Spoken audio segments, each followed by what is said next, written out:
Hello, everyone. Hey, Cap, how you doing? A lot of friendly faces here. Hello, we're going to have a nice Q&A with John McConnell. He'll introduce himself, but we've done a very nice project together, these guys and the Portland Trail Blazers. Hope you enjoy all the questions. There'll be some time later on you can ask questions to John. And we'll get started. Maybe you want to start introducing yourself and what do you do at the Trailblazers? Sure, yeah. Thanks, David. John McConnell with the Portland Trail Blazers, NBA basketball. I'm from Portland originally, so getting to be a part of the team and the broadcast that we do in Portland has really been a dream come true of mine. And so this past year, we've been trying to get bigger and better with our broadcasts and some really special graphic things that we wanted to do. And it just worked out that we were able to partner with David and Disguise to do some cutting-edge AR visualizations for some advanced stats and things of that nature. So it's been great to work with Disguise.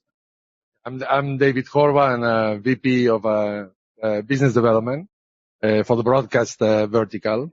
And we met here and there. We ended up doing this nice project we're going to talk about. So I think the first question, you answered a little bit of it, but if you can give us a vision of what you were trying to accomplish first when we started talking, which was kind of a unique approach to augmented reality graphics in the arena. Maybe an overview of your first intentions, and yeah. we even started doing green screen talks, and then ended up. So maybe that's a good where to start. We had big dreams of we of course do 82 games broadcast with the Trailblazers, home and road, for our NBA regional partner Root Sports in the Northwest. And we've had a studio set in Portland that we've used for some time.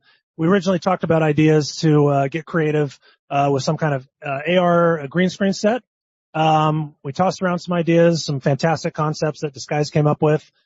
We spoke at NAB last year actually about this. And as we presented it to management, their feedback was, this is fantastic, but we really want this to be in-game. We want to take this and do something that the fans can see when they tune in for the 48 minutes of an NBA basketball game. And so we went back to David and said, this is good, but how can we take this and get it into a professional basketball game? And that was a big challenge. We could take some of the technology, the camera tracking. Stipe has been a partner on this, and I'm sure many of you know they do some really great stuff. Last year I was really interested when I saw their demo of their Stipe tracking technology on a handheld camera, that you could take it off the tripod, you can move it around, and you could see graphics that would stick and look real, like there would be a piano that really wasn't there, but it looked real. And so that was really cool. And we thought, how could we get that kind of visualization into a basketball game? Because I think so many young people now come up and they play NBA 2K, or they're playing, video games like Fortnite, and the technology that powers those, if we were to find a way to integrate that with a game, it would really help bring the young generation in and entertain our viewers at the same time. So work with David and went from there. I guess one of the first challenges was the tracking in the stadium, and we're going to go through the setup and how the graphics look like, but maybe to start building this solution. No? So the tracking is very challenging in the stadium because, you can explain why, but I think it ended up being pretty amazing, with the size of the arena, and how you ended up solving that part, the tracking data from the camera, how that gets into the graphics. Yeah, it was a big challenge. And to be honest, I don't know if you know this, David, but we weren't sure that it was going to work. Oh, no, we knew it wasn't. But okay, well, that's good. I'm not telling you something you don't already know. And you'll see, I think, when we get into some of the slides. But you see there some of the technology that we used, like we have there, powered by the Disguise PX server that provides the Unreal Engine. Like I mentioned, a game like Fortnite that I'm sure many people out there may have seen or played and enjoyed. Same kind of thing, Unreal in the Disguise PX server. We took the Disguise gateway. We're native VizRT for all of our on-air graphics.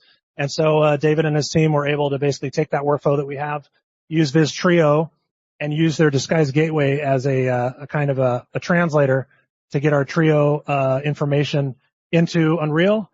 And from there, it was really Stipe's tracking ability that combined with that to get us our AR visualizations, which we do have some examples of too. How you ended up doing the tracking? Where did you put Stipe works with these little dots where Yeah. The tracking device looks at the dots, so it knows where is it, where is in the space, no? But Yeah. at the beginning, you put them under the basket, I think. But yeah, this was the part that I was costing me a lot of sleep at night, figuring out how this was going to work.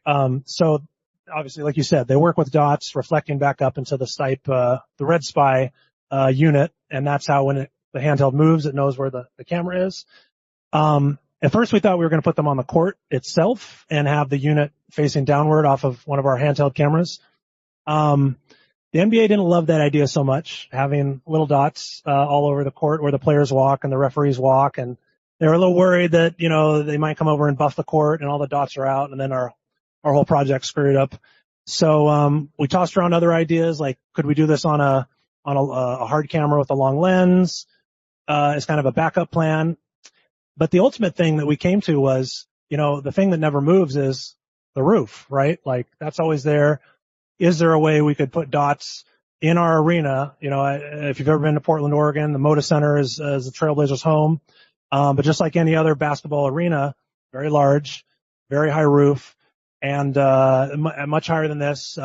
It's about 105 feet until the top. And we said, what the heck, let's try it out, because it would really be best case if we could get coverage per stipe, because the way their things work is the dots create kind of a map. And as long as the camera can see it, their unit can see the map, then they know where the camera is. So we're really excited about that possibility.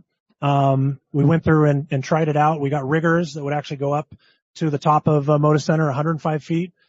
They crawled out onto the trusses, and took, the reflectors, which are basically like 2-inch by 2-inch reflectors, just basically stickers.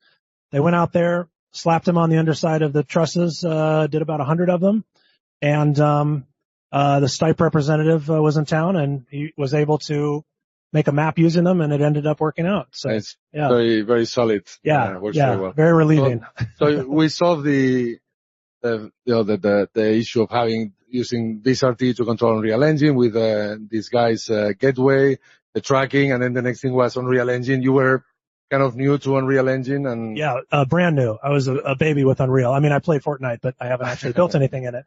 So that's where this guys came in, and their creative director Miguel, who was fantastic, and their team came in and kind of navigated us through how Unreal works, the creative for that.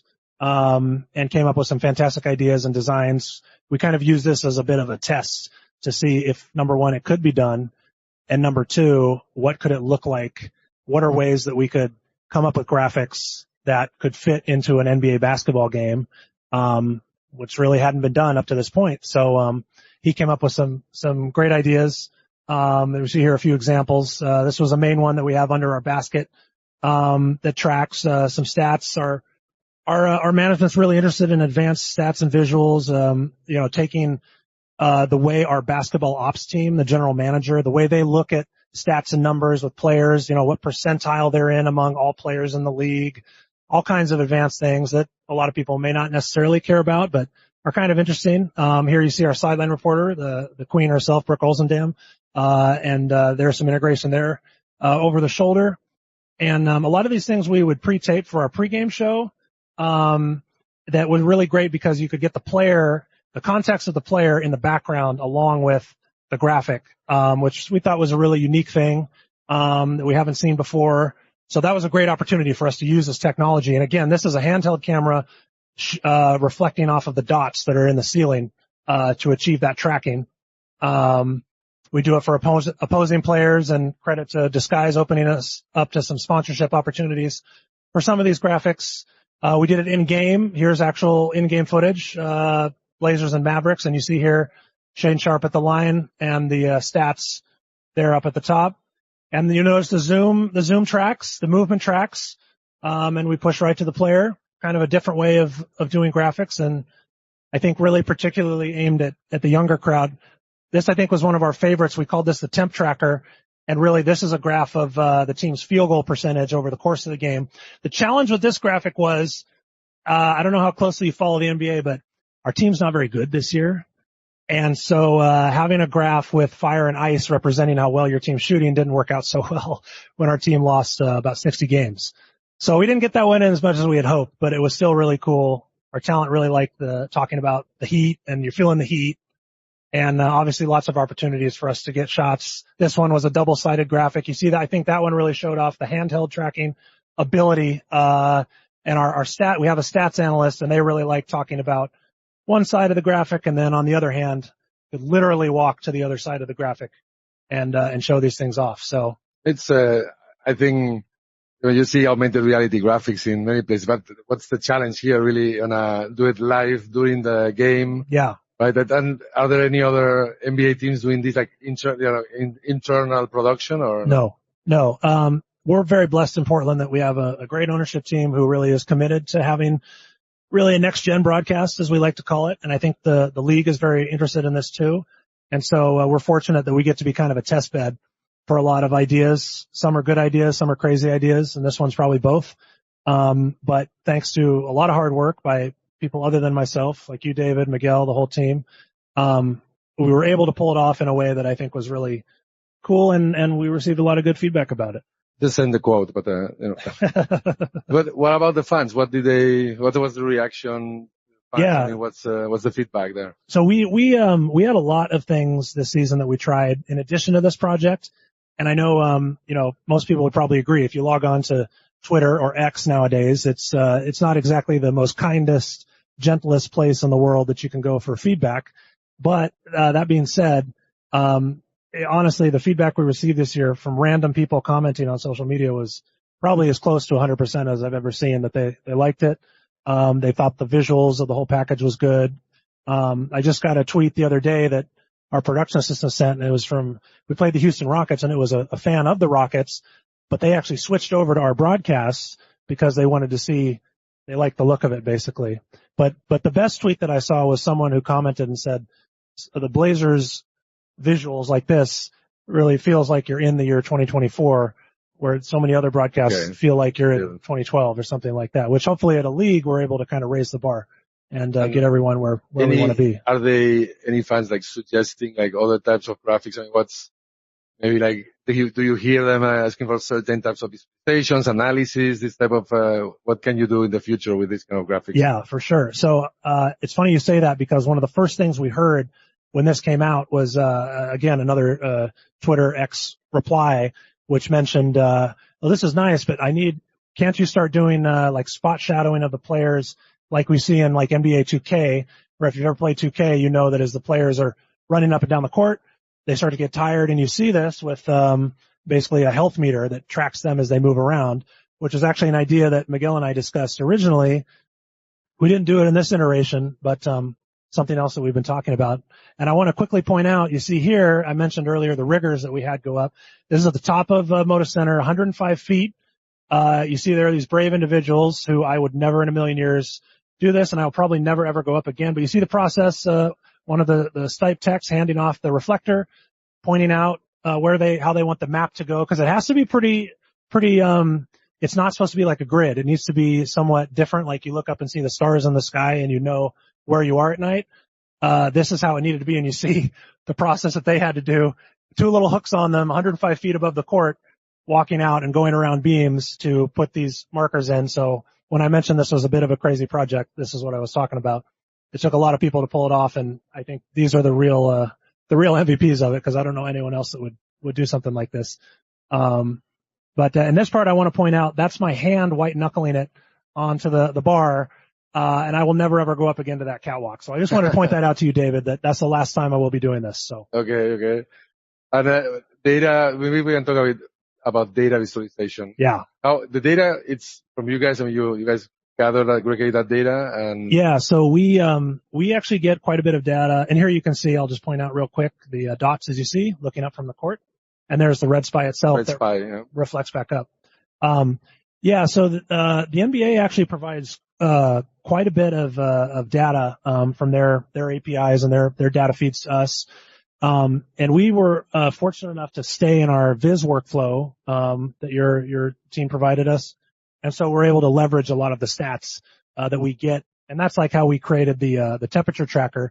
It's actually pulling live data from the NBA's play-by-play to basically get a running tally of the field goal percentage throughout an NBA game. So what you see there on that temperature tracker graphic, which will come up here in a little bit as they roll this loop, that was real data. It wasn't really an operator entering it. It was purely straight from the NBA. As play was happening, we were able to update that. The flames and the icicles that you see on that graphic were totally, programmed by your team to react to the data. So none of that was like a manual operator saying, here's where I want the heat and here's where I want the icicles. It was totally automated from that standpoint. And stays automated. I mean, like once you have it done once, then the rest of the time Correct. you can just Correct. padding. What's the future of AR, you think, in these kind of events?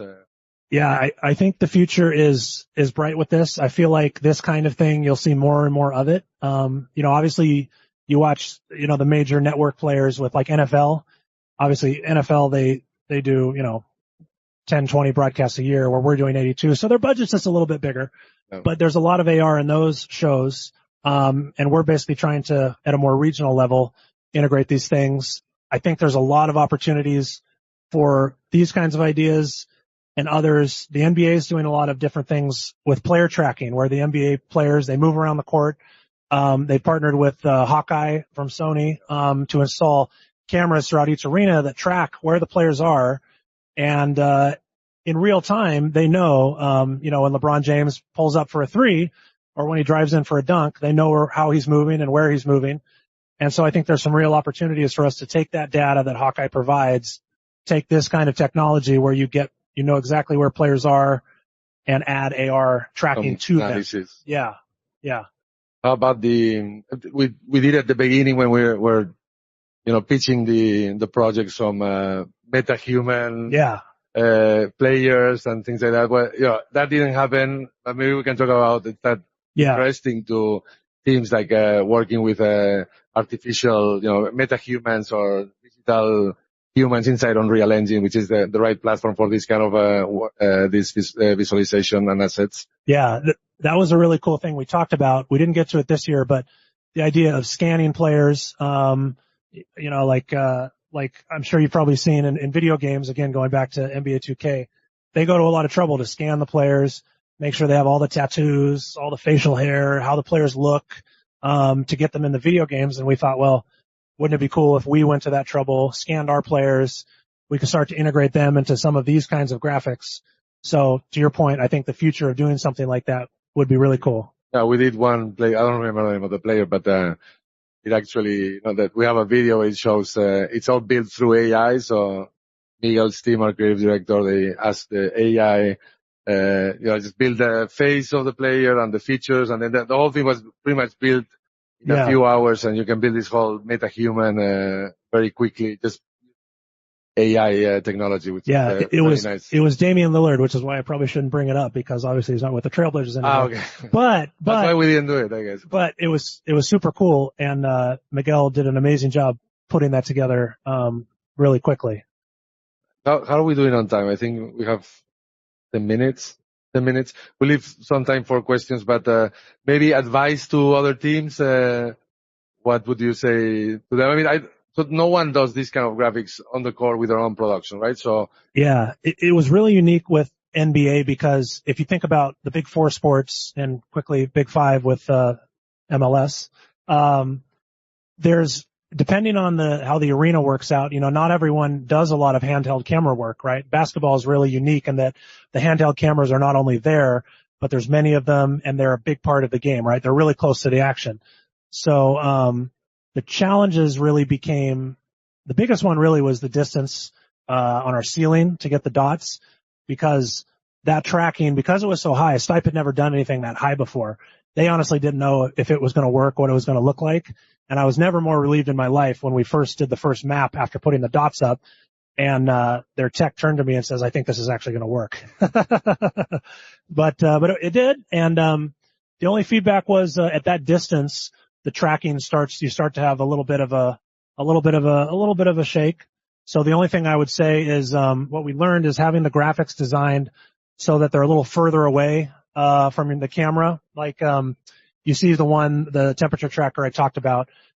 So you don't see any imperfections in the tracking. if you try and do it right next to you, like this example is probably too close, though, even though it actually ends up looking pretty good. If you get too close, if you try and get the camera right up next to it, you'll really notice those imperfections when you have tracking at that distance. Obviously, when they do their studio work, it's pixel perfect. You know, I mean, their stuff is amazing. They really stretched out for us to do this project, and the results were really fantastic. But my advice to other teams would be definitely the design and the concept of what graphics you do. Have those big, bold, in the distance, and I think they turn out really well. Okay, are there any questions? One wants to ask Q&A. questions to John? No? I have one more, but more on like the learnings on what would you not do again. I mean, like what's definitely a no way to go, or what's your learning experience in the overall project. What do you think it's good advice for everyone in terms of things that you shouldn't do, things that you should do, and yeah, for sure. I would probably say leave as much time as you can. I think that a project like this is great if you can experiment first and then implement second. And we obviously kind of jumped into it coming off of another project and converted into this. So the more time you can leave for testing and making sure every little piece and part works, because there's no way around it. It just is very complicated. You saw in that first chart that David put up that there's just a lot of parts from your graphic operator to the Unreal Engine to the tracking to the Stipe to the camera work. Don't forget about the camera operator. I mean, you need a strong camera person, and thankfully in Portland we have many. Shout out to Jeremy Brown, our primary camera op for this.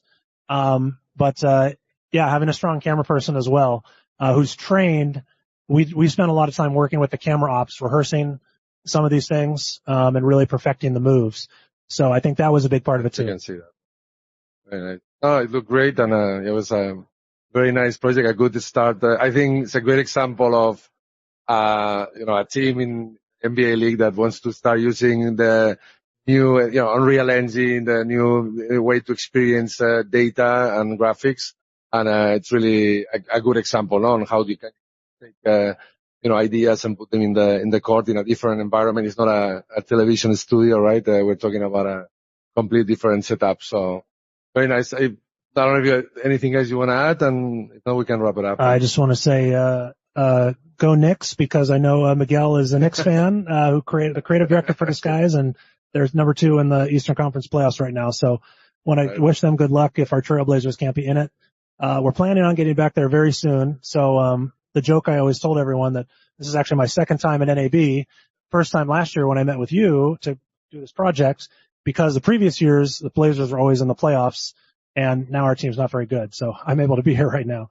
But it's a blessing, and I'm really fortunate to work with you, David, on this project, and Miguel on the team, and the entire Disguise people. And Stipe, I really want to shout out too, because they were incredible, and their dedication to every little part. It's a very detail-oriented thing, and they were dotting every I, crossing every T, and they're a great partner. We work a lot with them, and they're fantastic. So. Yeah. So, well, thank you, everyone, and we stay around. There's some drinks, not in this first bar, the second one in the back. If you want to have a beer with us over there, not this one. They told me to remind you of that. And thank you very much, and thank you. Thank you. Thank you, everyone. Appreciate it.